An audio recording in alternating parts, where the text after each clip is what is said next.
Bonjour, quelques conseils aujourd'hui pour élaborer correctement un résumé de partie. Donc, je vous rappelle, nous allons revoir ensemble la consigne de ce travail, donc qui ne sera pas, vous l'aurez compris, une présentation orale, mais elle restera collective. Donc, chaque partie, parmi les 6 premières parties du roman, est prise en charge par un groupe de 5 élèves. Et parmi ces 5 élèves, les 2 premiers auront la responsabilité du résumé au présent de la partie. Donc une partie fait environ 80 pages, en moyenne, un peu plus dans cette version PDF que je vous propose d'utiliser. Et chaque partie contient un certain nombre de chapitres.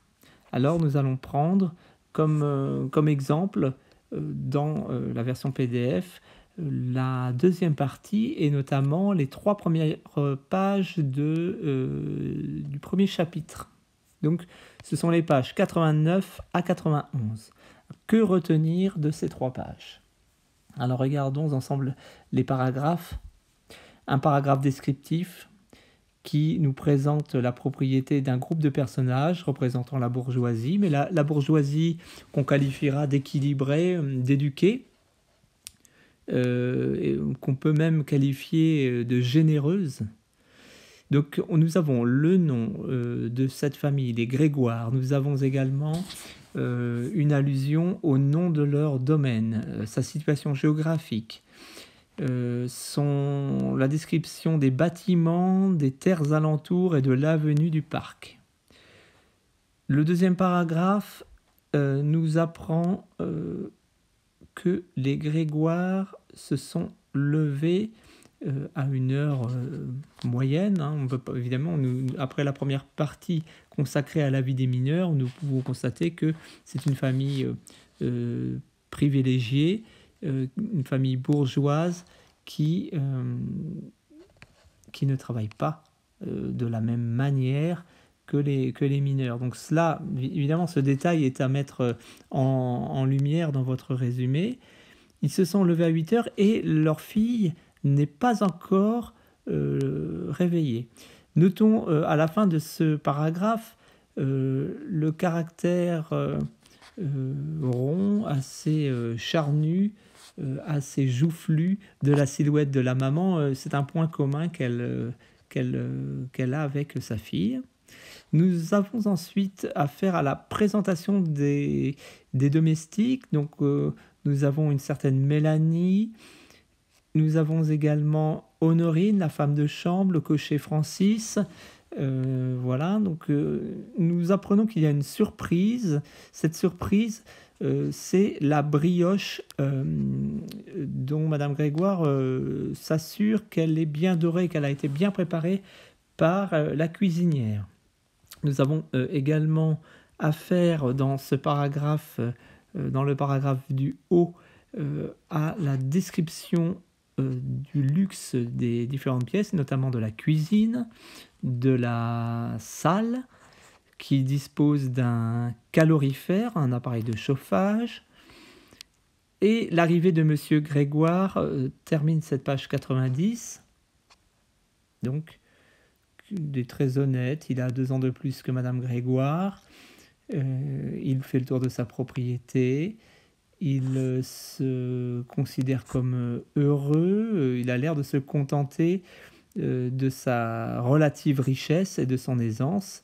Voilà quelqu'un qui représente la bourgeoisie dans ce qu'elle a de plus respectable et honnête.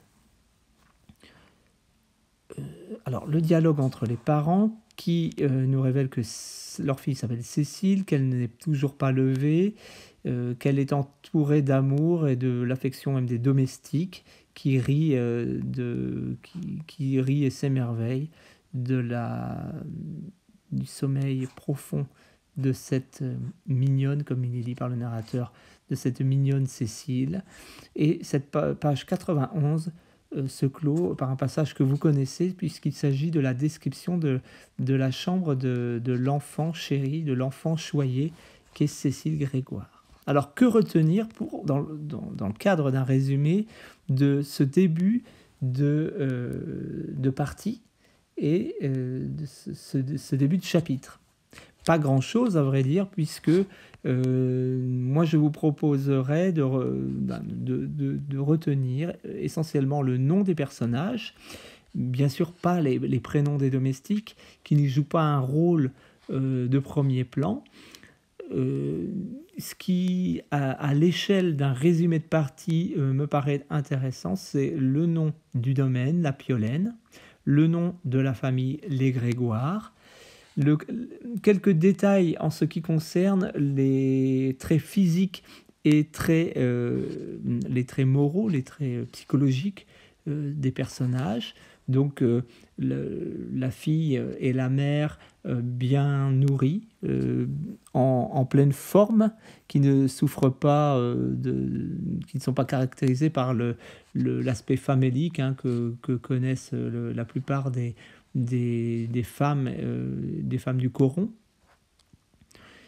L'honnêteté qui transparaît dans ces 3 pages, la richesse, mais c'est une richesse mise en valeur par les objets, mais là encore, à l'échelle d'un résumé, vous ne pouvez pas citer des objets comme les casseroles, les calorifères, la matière des meubles, mais retenons simplement qu'il s'agit d'une famille qui vit dans l'aisance, dans l'honnêteté, dans l'attention à l'égard de leur fille. La suite du chapitre nous indique même que ce sont des êtres généreux qui ne sont pas indifférents à la misère du coron.